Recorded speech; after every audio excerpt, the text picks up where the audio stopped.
Hello folks, welcome once again to my YouTube page, and this time I'm reviewing Mel Gibson's The Passion of the Christ. Now, let me explain to you something about how this film was made, okay? Mel Gibson poured $30 to $40 million of his own money into his own production. So not one major Hollywood studio in Hollywood paid for this whole film. It was all paid by Mel Gibson because he wanted to tell a story of Jesus Christ in the last hours of his life. So the plot outline goes to The Passion of the Christ. The Passion of Christ focuses on the last 12 hours of Jesus of Nazareth's life.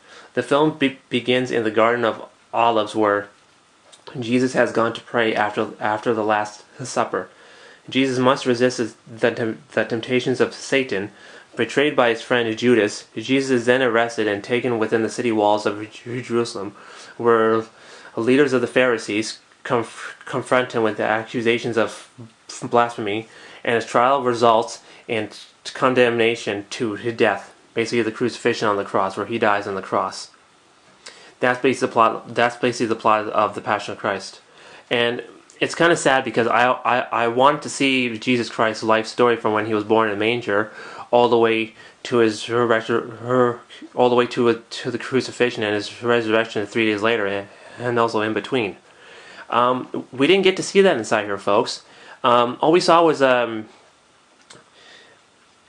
the film was actually Jesus being arrested and then beaten and tortured and everything else during the film. In this film, I totally hate to say this, but it focuses too much on the torture and the beating of Jesus Christ, and pretty much, folks, it is a torture film. And it's very hard to watch because this film is very graphic. Actually, it's rated R, but it should have been rated X instead, because this film is very, very violent, and it's really hard to watch because you're seeing a real life person, Jesus Christ, getting tortured and beaten by these the Roman soldiers. Actually, just getting to beat him up, and all this blood splattering all over the place. Actually, and just. It's very gory to watch. I totally hate to say that, but it's very gory to watch. That's what the film mainly focuses on, is basically torturing and beating up Jesus Christ in the film. But there are some really good parts in the film. Like during the film, they show kind of his past. He was a carpenter. He's making a table for some of these rich people in town, and his mother Mary comes by him, talking with him and stuff like that, and like he splashes water onto her, just playing with his mother and such. There's also a part in the film where Jesus carrying the cross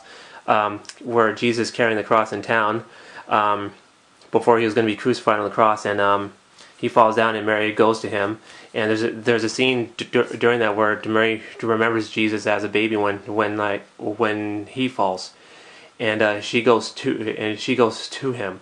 So that's a very that's pretty heartwarming scene in the film, actually, and that's one of my favorite scenes in the film. Actually, I don't like the beatings, I don't like the torturing, I don't like all that blood all over the place. That's not me. I want to see I want to see a film that really focuses on the entire life, not just that part only. And this film is just focusing too much on that beating and torturing of Jesus Christ. And of course, they do show his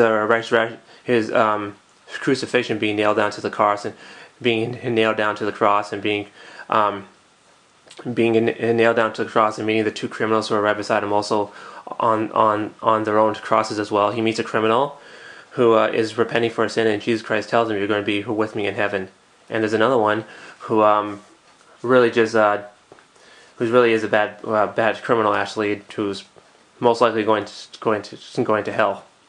So this film really just focuses on too much of the beating and torture of Jesus Christ, actually, not really telling an actual story. But of course, you don't have to really watch this film to know what the actual story of Jesus Christ is. Just read your Bible, and then at the last part of the film, you see him resurrected 3 days later. You see the holes in his hand.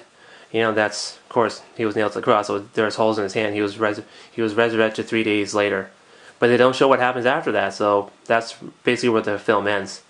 I just want to say this, folks. it's not a great film like Ben-Hur or the Ten Commandments is. It's not a great film. A great film is something you want. A great film is something you want to watch all the time, you know, and it's like engraved inside your memories. Ben-Hur and the Ten Commandments are truly the greatest films ever made. This Passion of the Christ film, it's a really good film. It's not a great film, okay? Because they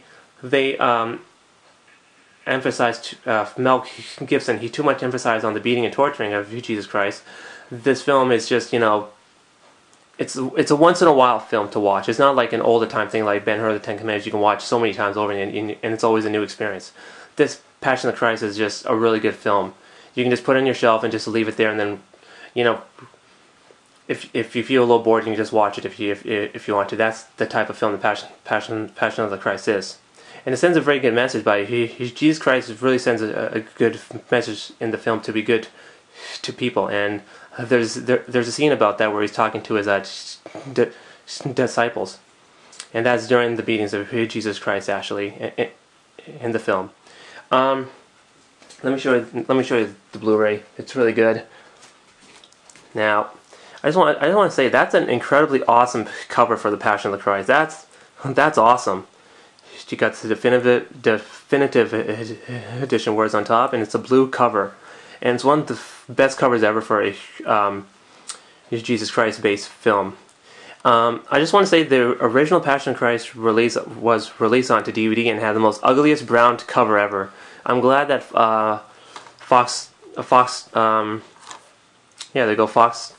Home Entertainment corrected the cover and made it all blue. It looks much better actually. And I'll show you some of the extras they got here. The ultimate high definition experience. Oh yeah, definitely. I'll try to focus this on. Okay, if you're having a hard time reading this, folks, I totally apologize. The special features: Disc 1, the Blu-ray high definition disc. Two versions of the film. The original theoretical version, that's a violent version, and the version edited for graphic depictions. That means they've taken out the violent stuff inside there. Enhanced viewing mode with biblical footnotes. That means you can turn on the biblical notes throughout the film. They'll put up passages from the Bible in the film. Audio commentary by Mel Gibson filmmakers and theologians, and more. And there are a lot of great features in this film. So you just have to buy this Blu-ray or the original or the new definition edition DVD to get it. It's available on DVD and Blu-ray. The definitive edition, folks. I'm sorry, of the Passion of Christ is great. Now there's disc 2. Disc 2, you got the standard definition disc. It's a standard definition disc, okay? Got the Making of the Passion of Christ exclusive documentary. The Legacy, a historical and cultural retrospective of the crucifixion, historical photography, deleted scenes, and more. So you're getting actually more for your buck when you buy the Blu-ray or the DVD. So it's a great film. Here's some scenes, photos from the film, and of course when you open it, it's awesome. That's cool. Look at that. Disc 1 is the Blu-ray of the Passion of Christ, the film. Disc 2 is the extras. So yeah, as you can see, it's the original Blu-ray. No, it's the original DVD. It's great actually, and I'm still going to give this a really good score. It gets an A+ because it is the story of the last few hours of Jesus Christ's life. I'm like, other than that, you know, it's a really good film. It's not great, but it's a really good film. So I'm not going to highly recommend this because it is very violent. I'm recommending this to anybody who loves good films. So here you go, folks. Sorry. The Passion of the Christ by Mel Gibson. Take care.